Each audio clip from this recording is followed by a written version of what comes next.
Hello students, আমরা যথারীতি class 11-এর first সেমিস্টারের প্রথম গল্প অ্যান্ড অ্যাস্ট্রোলজার্স ডের সেকেন্ড পার্ট নিয়ে হাজির হচ্ছি। তো তোমাদের কাছে বলা হলো বরাবরই এখানে সমস্ত ভিডিও দেওয়া থাকবে, তোমরা চ্যানেলটাকে সাবস্ক্রাইব করো এবং শেয়ার করে সবাইকে পৌঁছে দিও। তাহলে শুরু করা যাক দ্বিতীয় অংশ থেকে। অল রাইট, ঠিক আছে, provided you give me twice as much if you are wrong. তাহলে যদি তুমি ভুল হও তাহলে আমাকে দ্বিগুণ দিও, সেড দ্য স্ট্রেঞ্জার, আগন্তুক ব্যক্তিটি বলল। This pact was accepted. এই প্যাক্ট, পিএসিটি প্যাক্ট মানে হচ্ছে চুক্তি, এখানে এই দরাদরিটা গ্রহণযোগ্য হলো। After a little further argument, আর একটু অল্প তর্ক বিতর্কের পর, the astrologer sent up a prayer to heaven. ওই অ্যাস্ট্রোলজারটি অর্থাৎ জ্যোতিষীটি আকাশের দিকে তাকিয়ে কিছু মন্ত্র বলল বা প্রার্থনা করল। As the other lit a cheroot, যেই অন্যজন তার চুরোটটা জ্বালালো। The astrologer caught a glimpse of his face by the match light. Astrologer তখন এক ঝলক দেখতে পেল ম্যাচের আলোয় ওই আগন্তুক ব্যক্তিটার মুখ। দেয়ার ওয়াজ আ পজ, একটা বিরতি এলো। As cars hooted on the road, যখন গাড়িগুলো রাস্তা দিয়ে যাচ্ছিল। Jutka drivers swore at their horses, মানে জুটকা ড্রাইভার মানে হলো ঘোড়ার গাড়ি যারা চালায়, ঘোড়ার গাড়ি চালকরা তাদের গাড়ির উপরে চালিয়ে যাচ্ছিল। And the ব্যাবেল of crowd agitated the semi darkness of the park, এবং কলরব মানুষদের যেটা বিচলিত করছিল এই পার্কের অর্ধ অন্ধকার অবস্থাকে। দ্য আদার স্যাট ডাউন, অন্যজন বসে পড়ল। সাকিং হিজ চেরুট, তার চুড়ো টানতে টানতে। পাফিং আউট, এবং ফু দিয়ে ধোঁয়া বার করে। স্যাট দেয়ার রুথলেসলি, সেখানে নির্মমভাবে বসে পড়ল। The stranger the astrologer felt very uncomfortable. তখন ওই জ্যোতিষীটা খুব অসুবিধা বোধ করলো। Here take your anna back, সে বলল, এই নেন আপনার টাকা ফেরত। I am not use to such challenges, আমি এরকম চ্যালেঞ্জ নিতে অভ্যস্ত নই। It is late for me today, আমাকে আজ অনেক দেরি হয়ে গেছে। He made the preparation to build up bundle up, সে তৈরি হচ্ছিল জিনিসপত্র গুছিয়ে নেওয়ার জন্য। The other held his wrist, অন্যজন তার হাতের কবজা ধরল। অ্যান্ড সেড, এবং বলল, you can't get out of it now, তুমি তো এখন এখান থেকে যেতে পারবে না। You dragged me in while I was passing, তুমি তো আমাকে টেনে আনলে যখন আমি এখান দিয়ে যাচ্ছিলাম। The astrologer shivered in his grip, astrologer কেঁপে উঠল, অ্যাস্ট্রোলজার অর্থাৎ জ্যোতিষীটি কেঁপে উঠল তার হাতের বাঁধনের জন্য। অ্যান্ড হিজ ভয়েস শুক, তার কণ্ঠস্বর নড়ে উঠল। অ্যান্ড বিকেম ফেন্ট, এবং ক্ষীণ হতে লাগলো। লিভ মি টুডে, আজকে আমাকে ছেড়ে দিন। I will speak you tomorrow, আমি আপনার সঙ্গে আগামীকাল কথা বলবো। The other thrust his palm in his face, অন্যজন অর্থাৎ এই যে আগন্তুক ব্যক্তিটি, এনার নাম হলো গুরু নায়েক, সেটা পরে একটু পরে আমরা জানবো। তাই আগন্তুক ব্যক্তিটি তার হাতটা মুখের দিকে, সামনের দিকে আগিয়ে দিল এবং বলল, চ্যালেঞ্জ ইজ চ্যালেঞ্জ, চ্যালেঞ্জ তো চ্যালেঞ্জই, গো অন, চালিয়ে যাও। The astrologer proceeded with the throat drawing up, astrologer আগাতে লাগলো, অর্থাৎ তার কাজ শুরু করতে লাগলো এবং তার গলা শুকিয়ে যাচ্ছিল। দেয়ার ইজ আ ওম্যান, একটা মহিলা ছিল। স্টপ সেড দ্য আদার, অন্যজন বললো, চুপ করো তো বা থামো। I don't want all that, আমি এই সমস্ত কিছু চাই না। এর মানে হচ্ছে ওই রকম, এই জন্যে এই সমস্যা হতে পারে, ওই সমস্যা, ও এই এই বিষয়গুলো সম্পর্কে না, ও বিশেষ কিছু জানতে চাই যেটা আমরা একটু পরে দেখলে বুঝতে পারবো। I don't want all that, আমি এইসব কিছু চাই না। Shall I succeed in my present search or not, আমি কি আমার বর্তমানের খোঁজাখুঁজিতে সফল হব না হব না। অ্যান্সার দিস অ্যান্ড গো, এটার উত্তর দাও এবং যাও। Otherwise I will not let you go until you disgorge all your coins, অন্যথায় আমি তোমাকে যেতে দেবো না যদি তুমি তোমার সমস্ত কয়েনগুলো আমাকে না দিয়ে দাও। The astrologer muttered few incantations. তখন ওই অ্যাস্ট্রোলজারটি অর্থাৎ জ্যোতিষীটি বিড়বিড় করে বলল কয়েকটি জাদুমন্ত্র, অ্যান্ড রিপ্লাইড এবং উত্তর দিল, অল রাইট, ঠিক আছে, আই উইল স্পিক, আমি কথা বলবো, but you will give me a rupee if what I say is convincing. তুমি আমাকে কিন্তু 1 টাকা দেবে যদি আমি যা বলি সেটা যদি বিশ্বাসযোগ্য হয়। Otherwise I will not open my mouth, অন্যথায় আমি কিন্তু আমার মুখ খুলবো না। And you may do what you like, এবং তুমি তোমার যা খুশি করতে পারো।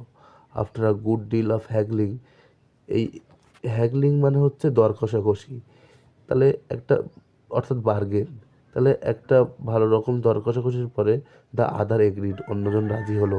দ্য অ্যাস্ট্রোলজার সেড, তখন ওই জ্যোতিষীটি বলল, you were left for dead, তোমাকে তো মেরে ফেলে দেওয়া, তোমাকে যেন মেরে ফেলে দেওয়ার জন্য ফেলা হয়েছিল।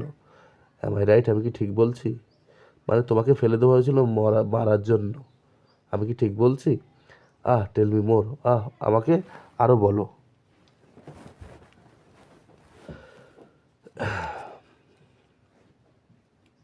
এ knife has passed through you, একটা ছুরি পঠিয়ে দেওয়া হয়েছিল, সেট দ্য অ্যাস্ট্রোলজার, ওই জ্যোতিষীটি বলল, গুড ফেলো, ভালো লোক। He bared his chest to show the scar, সে নগ্ন করলো, অর্থাৎ তার বুকটা ফাঁকা করলো দেখানোর জন্য। স্কেয়ার মানে হচ্ছে ক্ষত, ক্ষতটি। হটেলস আর কি, a knife has passed through you once, তোমার তো একটা ছুরি ফোটানো হয়েছিল, সেট দ্য অ্যাস্ট্রোলজার, অ্যাস্ট্রোলজারটি বলল, দ্য গুড ফেলো ভালো ছিল লোক। হি বেয়ার্ড হিজ চেস্ট, সে তার বুকটা আলগা করলো, টু শো দ্য স্কার, ক্ষতটা দেখানোর জন্য। হটেলস আর কি, মানে আরও বলতে বলছে। অ্যান্ড দেন, এবং তারপর, you are pushed into a well, তোমাকে ঠেলে ফেলে দেওয়া হয়েছিল কুয়োর মধ্যে। Nearby in the field, পাশেই মাঠে। You are left for dead, তোমাকে তো মৃত অবস্থায় রেখে দেওয়া হয়েছিল। I should have been dead, আমার তো মরে যাওয়ার কথা। If some passer by had not chanced to peep into the well, যদি কেউ পাশ দিয়ে যেতে থাকা লোক বা পথচারী আমাকে দেখতে পেত কুয়োর মধ্যে। এক্সক্লেম দ্য আদার, অন্যজন বিস্ময় ভরে বলল। ওভারহেমড বাই এনথুজিয়াজম, এবং উপচে পড়েছিল উৎসাহে। When shall I get at him, আমি কবে তাকে পাবো? হি আস্কড, ক্লেনচিং হিজ ফিস্ট, সে জিজ্ঞাসা করলো তার মুষ্টিবদ্ধ হাতে, বা তার হাতের মুষ্টি শক্ত করে। ইন দ্য নেক্সট ওয়ার্ল্ড, পরের বিশ্বে। অ্যান্সার্ড দ্য অ্যাস্ট্রোলজার, জ্যোতিষী উত্তর দিল, অর্থাৎ এখানে পরের বিশ্ব মানে পরের জন্মে জ্যোতিষী উত্তর দিল। হি ডাইড, সে মারা গিয়েছে 4 months এগো, 4 মাস আগে। In a far off town, এই দূরে একটা শহর থেকে অনেক দূরে। You will never see any more of him, তুমি তো তাকে আর কখনোই দেখতে পাবে না। দ্য আদার গ্রোন্ড, অন্যজন গুঙিয়ে বলল। অন হিয়ারিং ইট, এটা শুনে তাই অ্যাস্ট্রোলজার প্রসিডেড, অ্যাস্ট্রোলজার আগাতে লাগলো, অর্থাৎ আরও বলতে লাগলো, Guru Nayak, you know my name, astrologer বলছে তোমার নাম গুরু নায়ক, তখন তো অবাক হয়ে যাচ্ছে, তাই বলছে, ইউ নো মাই নেম, তুমি আমার নাম জানো? দ্য আদার সেট, অন্যজন বলল, টেকেন অ্যাব্যাক, মানে বিস্মিত হয়ে। টেকেন অ্যাব্যাক মানে হচ্ছে শকড বা সারপ্রাইজড, তাই অন্যজন বলল বিস্মিত হয়ে। As I know all other things, যেমনভাবে আমি আরও অন্য জিনিসও জানি। Guru Nayak, listen carefully to what I have to say, Guru Nayak ভালোভাবে শোনো, আমি যা বলছি সেটা। Your village is 2 days journey due north of the town, তোমার গ্রাম এখান থেকে 2 দিনের যাত্রা এবং উত্তর দিকে। টেক দ্য নেক্সট ট্রেন, পরের ট্রেন নাও, অ্যান্ড বি গন, এবং চলে যাও। আই ওয়ান্স এগেন, বলছে I see once again great danger to your life, আমি তোমার জীবনে আবার একটা বিশাল বিপদ দেখতে পাচ্ছি। If you go from home, তুমি যদি বাড়ি থেকে বার হও তাহলে। সে he took out a pinch of sacred ash, সে এক চিমটে, পিঞ্চ মানে এখানে চিমটে, অফ স্যাক্রেড পবিত্র ভস্ম নিল, স্যাক্রেড অ্যাশ নিল, and held it to him, এবং এটাকে তার দিকে ধরল। রাব ইট, ঘষো এটাকে, অন ইয়োর ফরহেড, তোমার কপালে, অ্যান্ড গো হোম, এবং বাড়ি যাও। নেভার ট্রাভেল সাউথওয়ার্ড এগেন, কখনো আর দক্ষিণ দিকে যাত্রা করো না। And you will live to be 100, তবে তুমি 100 বছর বাঁচবে। How should I leave home again, আমি আবার কেন ঘর ছাড়বো বা বাড়ি ছাড়বো। দ্য আদার সেড রিফ্লেক্টিভলি, অন্যজন বলল চিন্তাশীলভাবে। মানে এখানে বোঝাতে যাচ্ছে ও তো ঘর ছেড়েছিল একটাই কারণে, সেটা হলো যে ওকে যে ওই হত্যা করার চেষ্টা করেছিল তাকে মারার জন্য। আমরা এর পরে গল্পটা টুইস্ট পাবো, দেখা যাক। I one was only going away now, আমি এখন শুধু চলে যাচ্ছি। And then took look for him, তাকে দেখবো। And to choke out his life if I met him, এবং তার জীবন বার করে দেবো যদি আমি তার সঙ্গে সাক্ষাৎ করি। হি শুক হিজ হেড রিগ্রেটফুলি, সে তার মাথা নাড়ালো দুঃখপূর্ণভাবে। তারপরে he has escaped my hands, ও আমার হাত থেকে পালিয়ে গেল। এটা কেন বলছে? কারণ অ্যাস্ট্রোলজার তো বললো যে ও লরি চাপা পড়ে মারা গেছে। I hope at least he died as he deserve, তখন ও বলছে, ওই আগন্তুক ব্যক্তিটা গুরুনায়ক বলছে যে অন্তত কমপক্ষে সে তো তার যথাযোগ্য মৃত্যু পেয়েছে।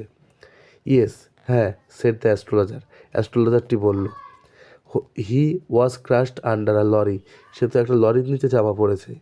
The other looked gratified to hear it, অন্যকে প্রসন্ন অথবা সন্তুষ্ট লাগছিল এটা শুনে। তাহলে গ্র্যাটিফাইড মানে কি? সন্তুষ্ট হওয়া, মানে স্যাটিসফাইড বা প্রসন্ন হওয়া।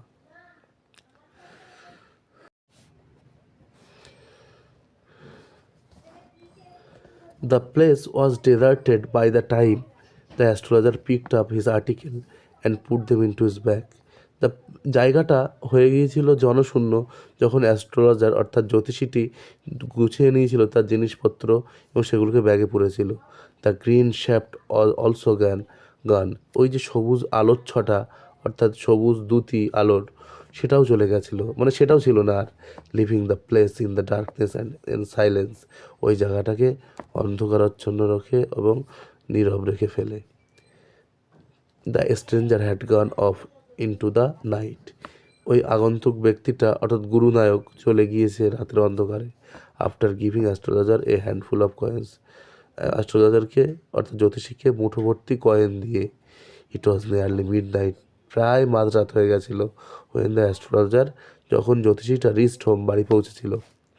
His wife was waiting for him, তার স্ত্রী তার জন্য অপেক্ষা করছিল। অ্যাট দ্য ডোর, দরজায়। অ্যান্ড ডিমান্ডেড অ্যান এক্সক্লেমেশন, এবং দাবি করল একটা বিবরণ। হি ফ্লাং দ্য কয়েন্স, সে ছুড়ে দিল কয়েনগুলোকে। অ্যাট হার, তার দিকে। অ্যান্ড সেড, এবং বলল, কাউন্ট দেম, গোনো এগুলোকে। One man gave all that, একজন মানুষ এই সবগুলোই দিয়েছে। অর্থাৎ এই কথাটি সে তার স্ত্রীকে বলছে। 12.5 হাফ আনাস, তাহলে কি 12.5 আনা, সরি 12 আনা 1 পয়সা। শি সেড কাউন্টিং, সে বলল গুনতে গুনতে। শি ওয়াজ ওভারজয়েড, সে আনন্দ পেল। I can buy some jaggery, আমি কিছু গুড় কিনতে পারি। এই জ্যাগারি মানে হচ্ছে গুড়। কিছু ভারতীয় শব্দ নেওয়া হয়েছে এই গল্প লেখার সময় আর কে নারায়ণের দ্বারা। তারপর জ্যাগারি একটা শব্দ, যেমন জ্যাগারি, জুটকা, পায়ল, এই শব্দগুলো ভারতীয় শব্দ যেগুলো ব্যবহার করা হয়েছে। বলছে I can buy some jaggery, আমি কিছু গুড় কিনতে পারি। And count tomorrow, and coconut, এবং নারকেল কিনতে পারি আগামীকাল। The child has been asking for sweets for so many days now, বাচ্চাটা মানে ওদের বাচ্চা অর্থাৎ অ্যাস্ট্রোলজার তার স্ত্রীর যে সন্তান, বাচ্চাটা অনেক দিন ধরেই মিষ্টি খেতে চাচ্ছে। এখন I will now prepare some nice staff for her, আমি এখন তার জন্য খুব কিছু সুন্দর জিনিস তৈরি করব। This swine has cheated me, ওই শূকরের বাচ্চাটা অর্থাৎ এটা একটা গালাগালি, আমার সঙ্গে প্রতারণা করেছে। হি প্রমিসড মি আ রুপি, সে বলেছিল আমাকে 1 টাকা দেবে। সেড দ্য অ্যাস্ট্রোলজার, জ্যোতিষীটি বলল। শি লুকড অ্যাট হিম, সে তার দিকে তাকালো। ইউ লুক ওরিড, তোমাকে চিন্তিত লাগছে। হোয়াট ইজ রং, কী হলো বা সমস্যাটা কি? নাথিং, কিছুই না, বলল। আফটার ডিনার, রাতের খাবার শেষের পর সিটিং অন আ পায়ল, একটা পায়ল হচ্ছে একটা নিচু বেঞ্চ, লোয়ার বেঞ্চ, পায়ল মানে একটা নিচু বেঞ্চে বসে হি টোল্ড হার, সে তাকে বলল, অর্থাৎ সে তার স্ত্রীকে বলল, ডু ইউ নো, তুমি কি জানো, a great load is gone from me today, আজকে আমার মাথা থেকে একটা ভীষণ বড় বোঝা নেমে গেছে। I thought I had the blood of a man on my hands all this years, আমি ভেবেছিলাম আমার হাতে হয়তো একটা মানুষের রক্ত লেগে আছে এই সমস্ত বছর ধরে। That was the reason why I ran away from home, এই কারণেই আমি বাড়ি থেকে পালিয়ে এসেছিলাম এখানে। সেটেল ডাউন হেয়ার, এখানে এসে বসবাস করেছিলাম। ম্যারিড ইউ, তোমাকে বিয়ে করেছিলাম। হি ইজ অ্যালাইভ, সে তো বেঁচে আছে। She gasped, you tried to kill, তুমি হত্যা করতে যে চেষ্টা করেছিলে। ইয়েস, ইন আওয়ার ভিলেজ, হ্যাঁ আমাদের গ্রামে। When I was A Seely ইয়ংস্টার, যখন আমি একটা বোকা যুবক ছিলাম। উই ড্রাঙ্ক, আমরা মাতাল ছিলাম। গ্যাম্বেলড, জুয়ারি ছিলাম, গ্যাম্বেলড মানে জুয়ারি। অ্যান্ড কোয়ারেলড ব্যাডলি, এবং মারাত্মকভাবে ঝগড়া করছিলাম। One day, why think of it now, সে তো অন্য একদিন, কোনো দিন, এই বিষয়ে এখন ভাবনা কেন। টাইম টু স্লিপ, এখন ঘুমানোর সময়। হি সেড ইয়নিং, সে বলল হাই তুলতে তুলতে। And stretching himself on the pyol, এবং সে টান টান হয়ে শুয়ে পড়ল সেই নিচু বেঞ্চের ওপরে, অর্থাৎ পায়লের ওপরে। এই গল্প দ্বারা আমরা এই লাস্টে এটা বুঝলাম যে গুরুনায়ক যাকে হত্যা করা হয়েছিল, সে এই অ্যাস্ট্রোলজারই হত্যা করেছিল। এবং গুরুনায়ক অ্যাস্ট্রোলজারকেই খুঁজছিল, কিন্তু অনেক বছর পরে ওর মুখে দাড়ি, জ্যোতিষী যেহেতু, দাড়ি দেখে, আলাদা পোশাক দেখে ও চিনতে পারেনি, এবং গুরুনায়ক ওকে ভুল বুঝিয়ে, মিথ্যা বুঝিয়ে ওকে বাড়ি পাঠিয়ে দিল। গল্পটা হলো এই। তোমরা আশা করি এর গল্পের সমাধানটা বুঝলে কি হলো। গল্পটা ভালো লাগলে লাইক করো, শেয়ার করো এবং সাবস্ক্রাইব করো, এবং পরবর্তী ভিডিওর জন্য তৈরি থেকো। আজকে তাহলে এই অবধি, টাটা।